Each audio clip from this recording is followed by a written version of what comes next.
او کمبخت ابو جہل، تیرا ظلم کبھی نہیں بھلایا جا سکتا، نہ تجھے آسمان معاف کر سکتا ہے نہ تجھے زمین معاف کر سکتی ہے کہ تو نے حضرت سمیہ رضی اللہ تعالیٰ عنہ کے بدن کے نازک حصے میں نیزہ مار کر شہید کر دیا تھا، اور یہ اسلام کی سب سے پہلی عورت شہید ہوئی تھی۔ اور ان ظالموں کو یہاں پر صبر نہیں ہوا، یہاں پر ان کو سکون نہیں ملا، بلکہ انہوں نے مسلمانوں کے ساتھ بائیکاٹ کر رکھا تھا، اعلان کر دیا تھا، سارے مسلمانوں کو شیب ابی طالب میں بند کر دیا گیا، اور اعلان کر دیا کوئی بھی شخص مسلمانوں سے لین دین کا معاملہ نہ کرے، کوئی ان سے تعلقات نہ رکھے۔ میرے دوستو، اس شیب ابی طالب کے اندر مسلمان کئی سال تک قید رہے، اور اس قیدی کے عالم میں بچے بھوک سے بلبلاتے تھے۔ ارے بچوں کی آواز پر، ان کی بلبلاہٹ پر زمین پڑ سکتی تھی، آسمان پڑ سکتا تھا، لیکن ان بے رحم دلوں کے دل پر، بے رحم کافروں کے دل پر اس معصوم بچوں کا کوئی اثر نہیں ہوتا تھا۔ اور ان تمام مسلمانوں نے ان ظلم و ستم کے خلاف، ان ظلم و ستم کے باوجود بھی ان کے زبان سے ایک ہی کلمات نکلتے تھے، جان مانگو تو جان دیں گے، مال مانگو تو مال دے دیں گے، لیکن ہم سے یہ نہیں ہوگا، ہم محمد کا جاہ و جلال دے دیں گے۔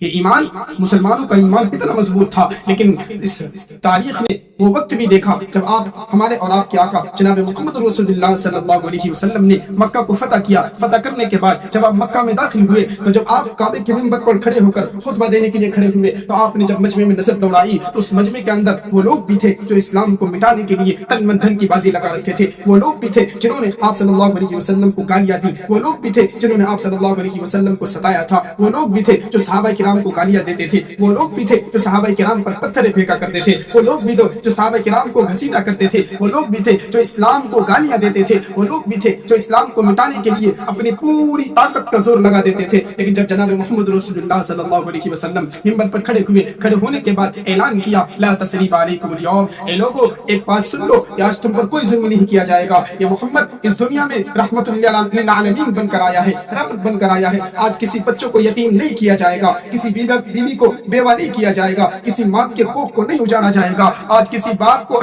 قتل نہیں کیا جائے گا۔ یہ محمد اس دنیا میں رحمت للعالمین بن کر آیا ہے، رحمت بن کر آیا ہے، زحمت بن کر نہیں آیا۔ لا تثریب علیکم اليوم، آج چاہو تم سب کو معاف کیا جاتا ہے۔ وہ ابر لطیف جس کے سائے کو گلشن ترستے تھے، وہ ابر لطیف جس کے سائے کو گلشن ترستے تھے، یہاں طائف میں اس کے جسم پر پتھر برستے تھے۔ محترم سامعین کرام، 6 صدی عیسوی میں عالم انسانیت سسک رہی تھی، گلشن ارضی ماتم کدہ بنا ہوا تھا، ہر طرف ظلم و جور اور جبر و تشدد کی تند و تیز ہوائیں چل رہی تھی، ہر طرف نفرت و عداوت کے شعلے بھڑک رہے تھے، کمزوروں پر ظلم و ستم کے پہاڑ توڑے جا رہے تھے، معصوم بچیوں کو زندہ درگور کر دیا جا رہا تھا۔ مختصر یہ کہ انسان ایک وحشی درندہ بن چکا تھا، پوری انسانیت تباہی اور بربادی کے آخری گڑھے پر پہنچ چکی تھی۔ میں مناسب سمجھتا ہوں کہ آپ صلی اللہ علیہ وسلم کے تذکرہ سے پہلے، آپ صلی اللہ علیہ وسلم کے ذکر سے پہلے مختصر عرب کے کچھ حالات بیان کر دوں۔ چنانچہ واقعہ ہے، مورخ نے لکھا ہے کہ عرب کی ایک معصوم لڑکی کا دردناک واقعہ اس طرح مذکور ہے کہ ایک شخص طویل سفر پہ جاتے وقت اپنی حاملہ بیوی سے کہتا ہے، میں طویل مدت کے لیے سفر پہ جا رہا ہوں، اگر میرے بعد لڑکا پیدا ہو تو یہ رقم اس کی تعلیم پہ خرچ کرنا، اور اگر لڑکی پیدا ہو تو گلا گھونٹ کر مار دینا۔ یہ تاکیدی وصیت کرنے کے بعد شوہر اپنے سفر پر روانہ ہو گیا۔ چند ماہ کے بعد ایک نہایت حسین و جمیل لڑکی پیدا ہوئی، ماں نے اس کا نام جمیلہ رکھا۔ ماں کی ممتا نے، ماں کی محبت نے یہ گوارا نہ کیا اس چاند جیسی بچی کو زندہ درگور کر دے، مگر ادھر شوہر کی ناراضگی کا بھی ڈر تھا۔ ماں قلب کے کشمکش میں پڑ گئی۔ آخر اس نے ایک روز فیصلہ کر لیا، کچھ بھی ہو میں اس بچی کو زندہ درگور نہیں کروں گی، شوہر آنے سے پہلے کہیں دوسری جگہ بھیج دوں گی اور یہ کہہ دوں گی لڑکی پیدا ہوئی اس لیے اس کو زندہ درگور کر دیا گیا۔ 7-8 سال بعد اچانک شوہر آ گیا، دیکھا اس کے آنگن میں ایک حسین و جمیلہ لڑکی کھیل رہی ہے۔ ماں کو اتنا موقع نہ ملا اس کو دوسری جگہ بھیج سکے۔ شوہر نے پوچھا کہ کس کی لڑکی ہے؟ ماں نے کہا پڑوسن کی ہے، کھیلنے کے لیے آئی ہے۔ شوہر نے کہا وہ ماں باپ کس قدر خوش نصیب ہوں گے جس کے گھر میں یہ چاند جیسی بچی پیدا ہوئی ہو اور اس قدر میٹھی میٹھی باتیں کر رہی ہے۔ میرا جی چاہ رہا ہے میں دن بھر اس کی صورتیں دیکھتا رہوں، باتیں سنتا رہوں۔ بیوی نے جب دیکھا شوہر کے دل میں اس بچی کی محبت سما گئی ہے اور وہ ان سے پیار کرنے لگا ہے تو ہمت کر کے کہا یہ چاند جیسی بچی آپ ہی کی بیٹی ہے۔ سنگ دل باپ کو، بے رحم باپ کو اتنا سننا تھا، اس کی محبت دشمنی میں تبدیل ہو گئی، اس کی شفقت عداوت میں تبدیل ہو گئی۔ آنکھوں میں خون اتر آیا اور فوراً قسم کھا لی کہ آج کے دن کا سورج غروب ہونے سے پہلے اس بچی کی زندگی کا سورج غروب کر دوں گا۔ चुनांचे कुदाल कंधे पे रखकर जंगल की तरफ रवाना हो गया। दूर जंगल में जाकर गड़ा खोदना शुरू कर दिया। गड़ा खोदते वक्त बेरहम और संग दिल बाप के कपड़े पर जो धूल लग जाती थी, ये मासूम बच्ची अपनी नन्ही नन्ही हाथों से झाड़ती जाती और ये मालूम करती जाती, अब्बा जान आप ये गड़ा क्यों खोद रहे हो? बेरहम बाप जवाब देता है, तुझे इसमें दफन करूंगा। बच्ची कहती है, अब्बा जान आप मुझे दफन क्यों करोगे? मेरा कसूर क्या है? बेरहम बाप जवाब देता है, तेरा कसूर ये है तो दुनिया में क्यों आई? तुझे दुनिया में जिंदा रहने का कोई हक नहीं।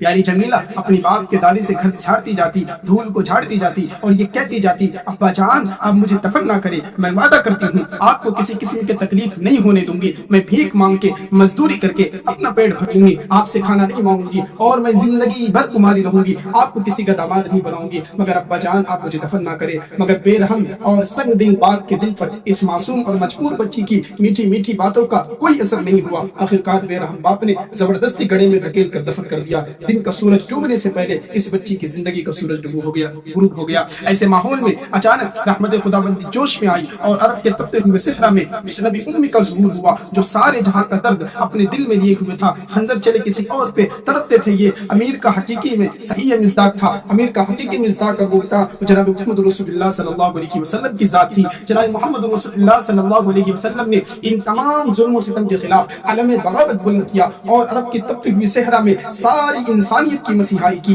जरूरी था उस बाबरकत हस्ती को सीने से लगाया जाता, पलकों पर बिठाया जाता, मगर वो जात जो लोगों के हिदायत के लिए तड़पती रही हो, जो लोगों के भलाई के लिए अपने वजूद को गलाती रही हो, लोग उनके साथ, उनके हिमायतियों के साथ जुल्म और सितम के वो पहाड़ तोड़ते थे जिनके जिक्र करने से रोंगटे खड़े हो जाते हैं, मुअर्रिख का कलम रुक जाता है, कलेजा बाहर को आने लगता है। हरम की वो पाक सरजमीन जहाँ तमाम इंसानों के लिए, हैवानों के लिए, जानवरों के लिए, चरिंद और परिंद के लिए अमन की जगह और सलामती की जगह कही जाती थी, उस सरजमीन पर जब खुदा का लाडला, खुदा का प्यारा जनाब मुहम्मद रसूलुल्लाह सल्लल्लाहु अलैहि वसल्लम सजदा करते थे तो आपके गर्दन में पट्टे डालकर खींचा जाता था, जिससे गला घुटने लगता था। कभी आपको सजदे की हालत में ऊंट की ओज रख दी जाती थी, जिससे मुंह गलाजत को होने लगता था। और ये जुल्म सिर्फ आपके साथ नहीं था, बल्कि आपके साथियों को भी मुख्तलिफ तरीके से सताया जाता। हज़रत बिलाल रज़ी अल्लाह तआला अन्हु को अरब के दोपहर में धूप बरसाने वाली धूप और रेतीली जमीन बिछौना बनाया जाता, उन पर लिटा दिया जाता, उनके सीने पर पत्थर रख दिया जाता और उनसे एक ही बात कहलवाता था कि तुम कह दो हम मोहम्मद के दीन पर नहीं है, तुम कह दो अल्लाह एक नहीं है। और ये सहाबा किराम जिन जिन को जुल्म को जरिए सताया गया, जिन जिन पर जुल्म किया गया, उन सारे सहाबा किराम की जुबान से, हज़रत बिलाल रज़ी अल्लाह तआला अन्हु की जुबान से एक ही बात निकलती थी कि जान मांगो जान दे देंगे, माल मांगो माल दे देंगे, लेकिन हमसे ये नहीं होगा, हम मोहम्मद का जाहो जलाल देंगे। ओ कमबख्त अबू जहल, तेरा जुल्म कभी नहीं भुलाया जा सकता। ना तुझे आसमान माफ कर सकता है, ना तुझे जमीन माफ कर सकती है कि तूने हजरत सुमैया रज़ी अल्लाह तआला अन्हा के बदन के नाजुक हिस्से में नेज़ा मार कर शहीद कर दिया था और ये इस्लाम की सबसे पहली औरत शहीद हुई थी। और उन जालिमों को यहाँ पर सब्र नहीं हुआ, यहाँ पर उनको सुकून नहीं मिला, बल्कि उन्होंने मुसलमानों के साथ बायकाट कर रखा था, ऐलान कर दिया था। सारे मुसलमानों को शेब अबी तालिब में बंद कर दिया गया और ऐलान कर दिया कोई भी शख्स मुसलमानों से लेन देन का मामला ना करे, कोई उनसे ताल्लुकात ना रखे। मेरे दोस्तों, उस शेब अबी तालिब के अंदर मुसलमान कई साल तक कैद रहे और उस कैदी के आलम में बच्चे भूख से बिलबिलाते थे। अरे बच्चों की आवाज पर, उनकी बिलबिलाहट पर जमीन फट सकती थी, आसमान फट सकता था, लेकिन इन बेरहम दिलों के दिल पर, बेरहम काफिरों के दिल पर उस मासूम बच्चों का कोई असर नहीं होता था। और उन तमाम मुसलमानों ने इन जुल्म सितम के खिलाफ, इन जुल्म सितम के बावजूद भी उनके जुबान से एक ही कलिमात निकलते थे, जान मांगो तो जान देंगे, माल मांगो तो माल दे देंगे, लेकिन हमसे ये नहीं होगा, हम मोहम्मद का जाहो जलाल दे देंगे।